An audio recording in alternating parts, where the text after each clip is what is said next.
As you know, that President of Angola, Mr. Joao Manuel Gonçalves Lourenço, is on a state visit, which started yesterday and it will close tomorrow. Today, he was accorded ceremonial welcome in the forecourt of Rashtrapati Bhavan by Honorable Rashtrapati Ji. Thereafter, there was call on by Honorable External Affairs Minister on the President of Angola, and there were delegation level talks held by Honorable Prime Minister at Hyderabad House, during which the various aspects of the bilateral relations have been covered. And today, later in the evening, there will be a banquet by Honorable Rashtrapati Ji. Let me also put the importance of the visit. Now, this is the first time that a VVIP visit on both sides is taking place after 38 years. And this is the first visit of President Lourenço to India since he assumed office in 2017. And it also marks two important events. One is the 40th anniversary of the establishment of diplomatic relations between India and Angola. And the second is it marks the 50th anniversary of the independence of Angola this year. As you all know, that Angola is holding the chairship of the African Union, which is a very important area for us too in the context of India-Africa partnership. So we are seeking their support in deepening our relationship with Africa. And the delegation level talks between the two leaders covered a wide gamut of relationship, covering making an assessment of the existing relationship as well as the futuristic scenario in terms of new areas of cooperation. During the press briefing, there was a very strong message, and also during the delegation level talks, President Lourenço condemned the heinous, cowardly act, terrorist act in Pahalgam in Jammu and Kashmir, and there was condemnation of it, expressed condolences to the bereaved families, and solidarity with India in tackling terrorism in all its forms, including the cross-border terrorism. Now let me touch on the substantive part of the relationship. As you know, the bilateral trade between India and Angola is $4.2 billion. Much of it is in the favor of Angola, about $3.5 billion. But 90% of the trade is in oil and gas. We import a lot from Angola, both oil and LNG. It is the second largest supplier of oil and gas from Africa after Nigeria. India exports about $700 million worth of items, but varied items, including pharma, medicines, vaccines, automobile components, engineering products, plastics, and refined oil. During the visit, a lot of coverage on the energy security aspect from India's point of view. As you know, that Angola has discovered new oil fields, and where they sought India's support, particularly Indian companies, to help them in the refinery processing, to set up refinery units there, and also exploration of onshore and offshore oil fields. Defense is another area of cooperation that attracted a lot of attention. During this visit, Honorable Prime Minister has offered $200 million worth of lines of credit, defense line of credit, in Indian rupees. They will be sourcing defense equipment from India. Already they are in touch with the private companies and also public sector companies for various items to be sourced from India. And the important aspect is there is a commonality. They have a large number of Soviet equipment, defense equipment, which needs to be serviced, overhauled, and do the maintenance. So in the days to come, both sides will be engaging the expert level interactions as to how to take forward this particular cooperation. Honorable Prime Minister has also offered the Angolan experts to be trained in India in the defense area, both under ITEC and also a very specialized training program for Angolan defense forces. Agriculture is an area of great interest to Angola. President Lourenço requested Honorable Prime Minister to give assistance in creating a situation that Angola could become fully secured, fully self-sufficient in food production. There again, various elements. Angola, as you know, after the civil war, after it won independence, it suffered civil war for 27 years. A lot of these activities have been, taken a backseat in terms of the infrastructure and agriculture growth, but now they're coming out of it. It's a much more stable today, and there is a lot of potential for cooperation, both in agriculture and infrastructure creation. In the area of agriculture, they'll be needing India's entrepreneurship to be able to grow food crops in that part of the world, and agriculture equipment, tractors, seeds, and various technology that will be needed for agriculture food security. In the area of infrastructure, there is a great need for road networks and the railway networks. They already have certain networks, but they need further greater expansion of it, support from India. RITES is already talking to the Angolan companies. There is a possibility to introduce Indian diesel locomotives and also expand the railway network, interior, north, south, and east, west, and leading into the areas of their minerals, which are very important for them in terms of logistics. This will be an area of interest for Indian companies. They will be engaging in working with Angolan authorities in taking forward what the specifics of it. In the health area, there was a lot of discussion. President Lourenço specifically asked for India's support in the healthcare, the doctors and paramedical forces that they need in great numbers. They're expanding the healthcare sector with creation of new hospitals in that country. And Honorable Prime Minister mentioned about not only the possibility of supplying vaccines and medicines and pharma products in Africa, but also to be able to set up Jan Aushadhi units in that country. We will be exploring that opportunities. And the possibility of traditional medicine, Ayurveda, to be introduced in Angola, where there is a lot of interest too. The new areas of cooperation which were discussed by the two leaders is actually space. As you know, Angola already has a satellite mission control center, which is currently assisted by the Russians and the French. But India has a low-cost satellite launch technologies, and Honorable Prime Minister offered this to Angola, and we'll have to see how we can expand this particular area of great interest to both sides, and there's a lot of potential there. The digital public infrastructure is another area that was discussed, and again there seems to be great promise there, and for Angola, admittedly it's a new area, but Honorable Prime Minister explained the benefits of it and how it can enhance the governance part, the ease of living part, and it was very well received by Honorable President Lourenço, and we will see how our experts can take this forward. In terms of the development cooperation, India has been traditionally assisting most of the African countries, but in the case of Angola too, we have given modestly lines of credit, grants, and technical capacity programs have been extended to Angola too. And there is a renewed interest during this visit to expand the scope of this cooperation. As part of the deliverables, let me mention to you, these are very much in the knowledge of the media. 3 memorandum of understandings were concluded today in the presence of the two leaders. One is pertaining to cooperation agriculture.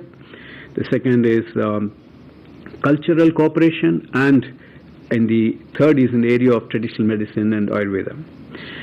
During the visit, again, Angola expressed interest to join International Solar Alliance, and to that effect, they have delivered the framework agreement which will, in course of time, formally induct them as a member of the International Solar Alliance.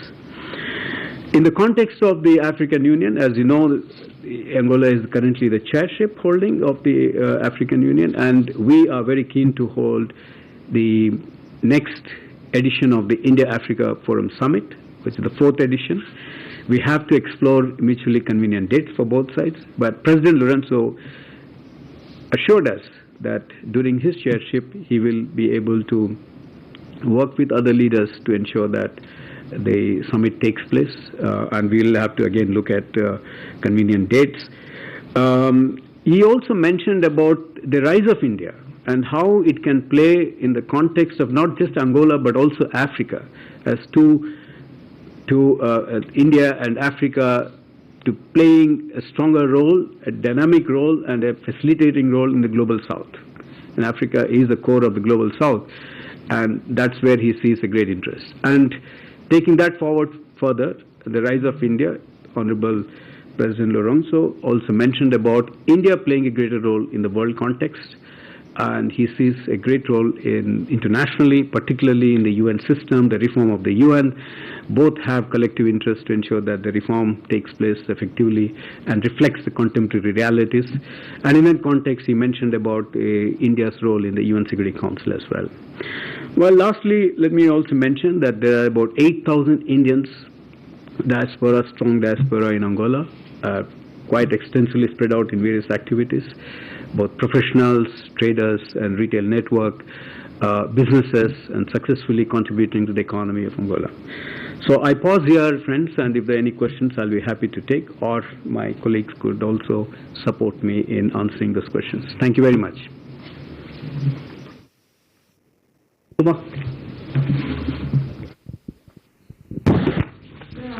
afternoon. I'm Gonçalves from Stat News Global. I have two questions. You talked about the food and the energy security. So, in the especially in the agri sector, was there a discussion related to leasing of land for Indian farmers, or is it just about giving the machinery and seeds? And my second question is related to defense and space. So have they identified what exactly would they be wanting to buy from India, and would they like to tie up with ISRO for any future space program? Keshav. Thank you, sir. Keshav from the print. My question is regarding the $200 million line of credit for defense.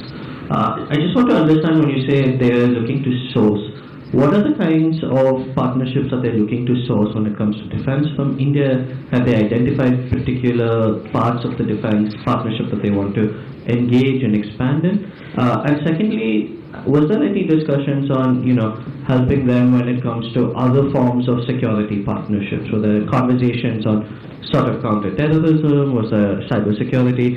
Is the defense partnership more than just sourcing? So that's what I wanted to understand, if there were conversations on that. Thank you. Siddhant. Sir, Siddhant from Beyond. On the UNSC reforms, if you can perhaps elaborate more on what kind of conversations were there, because this is a process that has been stuck for a long time. They extended support to the non-permanent membership as well, for which we are bidding very soon in this decade, and also India's support for African membership at the UNSC. Rishikesh. Rishikesh from BTN. So Africa is one region where India sees significant defense export potential. So has India offered any specific platform to Angola, military platforms? More questions we can take. You can answer these, sir, and then we'll come back to more. Well, anyway, I think some are overlapping questions, so I'll try to give a broad spin on that. So one is Huma's question on food and agriculture. Now, see, I think the specifics of it would need to be sorted out at the expert level. But I think, we have to understand that Angola today is about 40% of India's land mass, which is quite significant. For a population of 35 million, there's a huge land mass. And I also mentioned that, during the Civil War, there's been a lot of mining. So a lot of it has been demined. So there's a huge area of tracts of land, arable lands are available. We have to study the land lease. But I see there is a general trend in Africa that they are offering up to 90 years, 99 years of land lease, and that is where is a great potential and opportunity for Indian entrepreneurs to go there to be able to cultivate and grow crops. And this is not new. It's already happening. In many countries, it's happening already. And specificity of it we'll have to see, because we have to also understand the soil conditions, which is conducive to what kind of crops, millets. Of course, Honorable External Affairs Minister mentioned today in the conversation with his counterpart whether there is a scope for millets. But yes, there are multiple opportunities there. But I think today we have to see in the context of securing, making African countries and the continent self-sufficient in agriculture. Food security is a very important part, particularly in the context of the geopolitical tensions that have disrupted the food supply chains in the world. So this is still work in progress. We will get to those details later on. Particularly on the defense cooperation, Keshav, and also your question is touching on that. What are the specifics of it? I mean, I don't know, the ambassador might have more details, because even before the visit there was some discussion with the public sector unit and as well as the private sector unit for sourcing from India, transport equipment, ammunitions in particular. But what are those details, I wouldn't know at this point of time.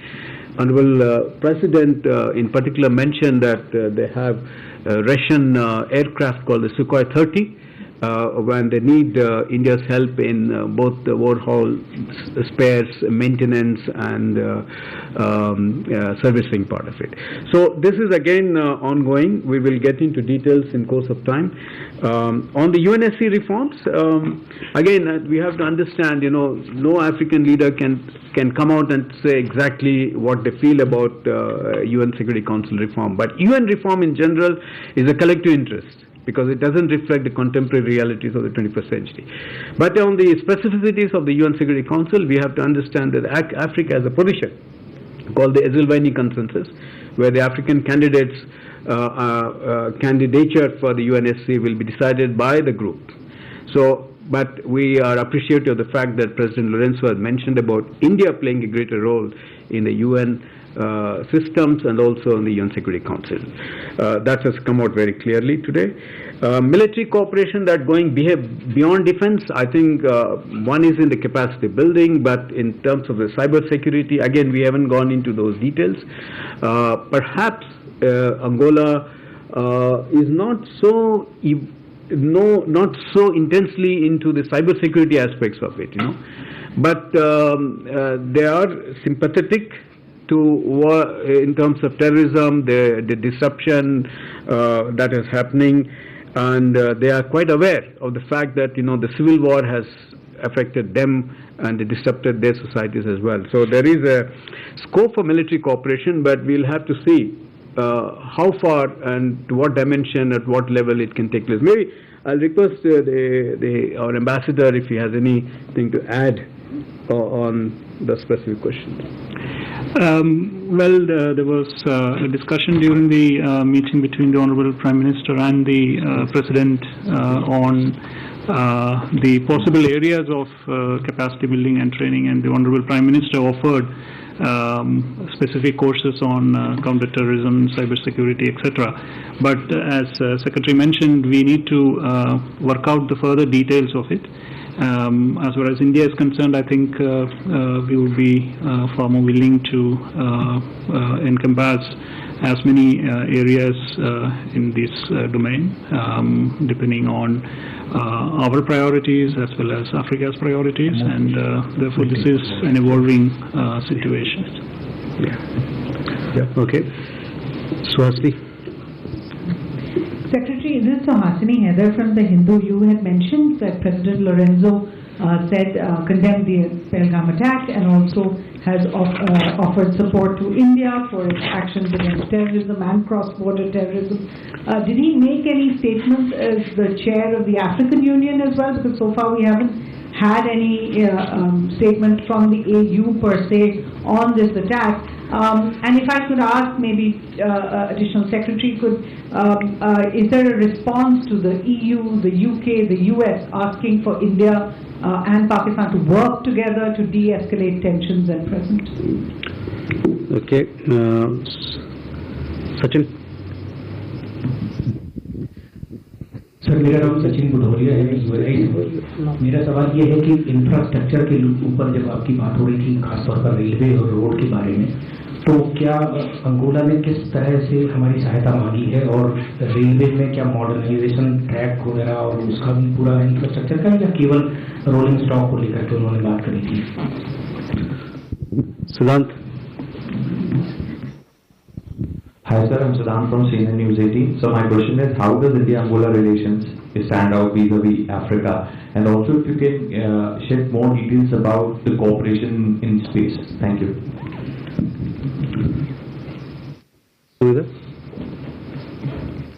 India-Africa cooperation, IAFL. Hi sir, I'm Sumita from ET now. You mentioned about DPI being an area of cooperation. Just want to get an understanding on what was exactly arrived at so far as the understanding between two sides is concerned, and what is Angola expecting? Are there any timelines of DPI perhaps being rolled out in the geography? Okay. Siddhant, can you repeat your question? Sir, India's relations with Angola vis-a-vis Africa. Okay. So both Africa and India. Enjoy. Sir, you spoke a lot about defense cooperation between the two countries. Did the meeting between Rajnath Singh and the Defense Minister of Angola happen at all?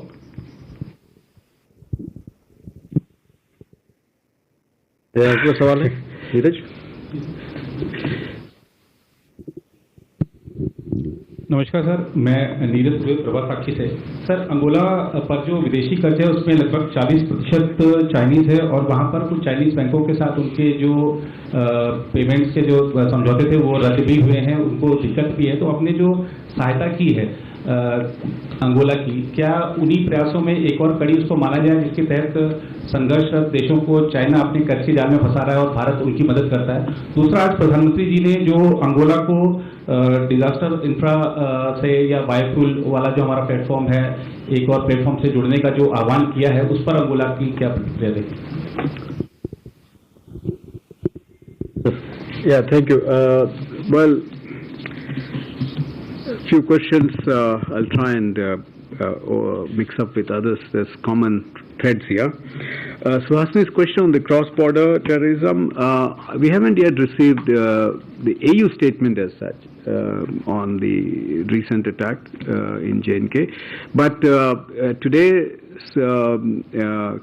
clear condemnation by Angola in his capacity also as the chair of the AU is itself very significant in my view. It also covers both bilateral as well as the African Union, and that's it's coming out very clearly in that context. But I think other part of it you could answer it a little later.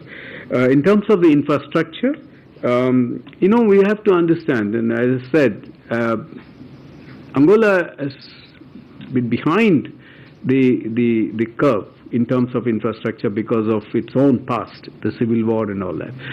So there is a lot of scope for road network to be built, and also in the railway network. Now, specifically on the railway network, they have some track, but there's a single track.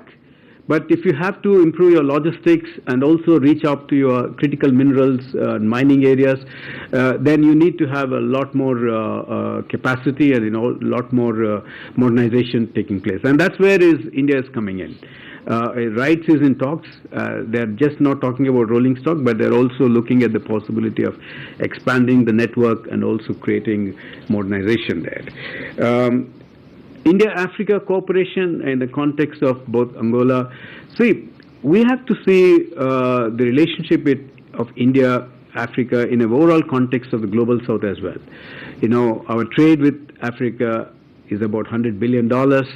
Annually, investments are about $80 billion. But we could do more. We need to engage more intimately with them, and that is the whole exercise today. Our companies should be encouraged to go and invest and take part in value addition activity locally, infrastructure creation, PPP projects. There's a whole lot of opportunity for both sides, particularly in for Indian entrepreneurs. So, India-Africa Summit, it's been there for a long time. It's pending. 2015 was the last time when we held the 3rd edition. But now, because of the COVID scheduling issues, we could not hold the 4th summit. But now is a good opportunity. What will happen is, we'll take stock of the things. In the overall context of Africa, this summit will give us an opportunity to understand, where we can bring in India's low-cost solutions, particularly in the DPI space. And India is well positioned to assist because of the development trajectories, aspirations and challenges of both India and Africa, and the DPI could be very well a good platform for Africa to accelerate also its development. So today, Prime Minister mentioned and explained the utility value and various aspects of it. One of which is the payment. He also mentioned about the ease of payments, the ease of the governance, the ease of delivery mechanisms, and I think in particular he mentioned about simple things like how fishermen can actually use this technology to track the fish movement, the stocks. He mentioned it. So there are various applications to it. I think many of the African countries are still new to this, but I think there is a need for awareness building. And from there onwards, helping them to build the infrastructure, both software and hardware, and the capacity building. There's a lot of work ahead for us, I believe so. But already many of our Indian companies are there, and they are constantly talking to the companies. Our banks are talking to them. The National Payment NPCI experts have also visited many countries. So this is work in progress. Now, in terms of the defense ministers meeting, I'll ask my additional secretary to explain this. Now, China role, of course, China has a very strong presence, not just in Angola but across Africa. But we have to be also understand our strengths. There are certain areas where India can do very well. There are certain areas perhaps China is already doing well, but not necessarily as a competition. India's skills, India's low-cost solutions had its own merit, its own value, and deeply appreciated by the African countries and the leadership. And we would like to build on our strengths in deepening India's role in the global south, particularly in the African continent. So I like request my colleague Sevilla Naik to come on that particular defense ministers. Thank you, sir. Let me share with you the background. The Honorable President of Angola arrived yesterday morning, 9:30, but as most of the ministers, they arrived much ahead of him. But the timing schedule with the defense minister, our defense minister meeting was 12:30. By then, I think there was a call by President of Angola to have a cabinet meeting. So the scheduling issue came up, and then somehow they had to postpone. And subsequently, they didn't find any suitable time for a meeting with the defense minister. So it didn't take place. So therefore, had to be cancelled. But however, they had met in February during Aero Show in Bangalore. And their delegation again came down to Delhi, and then their Minister of State is in the President office, also had gone and met Minister of State Defense. So there has been interaction. It's not something that is missing each other. So therefore, that because of the scheduling time couldn't take place. Thank you.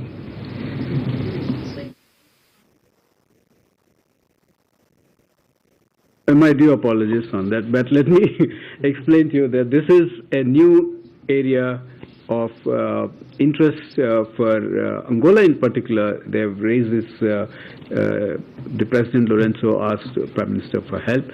So what we are going to do is get into specifics with the experts. I think ISRO and their side will get into talk, but I think there is interest for also the low-cost satellite being launched by India and the data sharing, those things. I think that will form part of the cooperation in the space area. But we'll have to, again, go into details eventually in due course of time when experts meet. Thank you very much. Suhasini, responding to your question, as you are aware, the global community in overwhelming numbers has come out strongly condemning the terror attack on Indian soil. They have also conveyed a very strong sense of solidarity and support for India, that they stand with the people of India in this hour. So that is, we are very appreciative of their solidarity, of their strong condemnation of this terror attack. With that, ladies and gentlemen, thank you very much for your presence.